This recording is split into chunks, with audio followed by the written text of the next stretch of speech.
করতে পারেন। কিভাবে আমল করবেন আমি বলে দিব, তবে কি কি উপকার পাবেন সেটা আমি বলে দিচ্ছি। নাম্বার 1, 1 নাম্বার হচ্ছে এই আমলটা করার মাধ্যমে আল্লাহ তাআলা আপনার ঘরের সকল অভাব দূর করে দিবেন। দ্বিতীয় নাম্বার হচ্ছে আল্লাহ পাক রব্বুল আলামিন আপনার ঘরের ভিতরে বরকত দান করবেন। এবং 3 নাম্বার হচ্ছে দুশ্মন থেকে আল্লাহ তাআলা আপনাকে মুক্তির ব্যবস্থা করে দিবেন।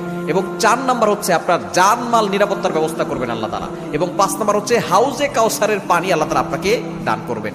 কেননা এই সূরা কাউসারের ভিতরে ইন্না আতাইনাকাল কাউসার, হাউজে কাউসারের ব্যাপারে আল্লাহ পাক রব্বুল আলামিন বলে দিয়েছেন যে এটা নবী সাল্লাল্লাহু আলাইহি ওয়াসাল্লামকে আল্লাহ তাআলা হাদিয়া দিয়েছেন হাউজে কাউসার।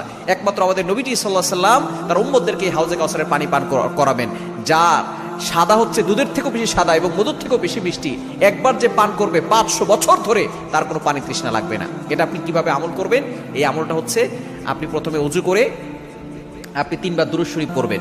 এরপরে হচ্ছে আপনি সূরা কাউসার 11 বার পড়বেন। শেষে আবার 3 বার দুরূদ শরীফ পড়বেন, পরে আপনি পানিতে ফু দিয়ে ওই পানিটা খাবেন। দেখবেন আল্লাহ পাক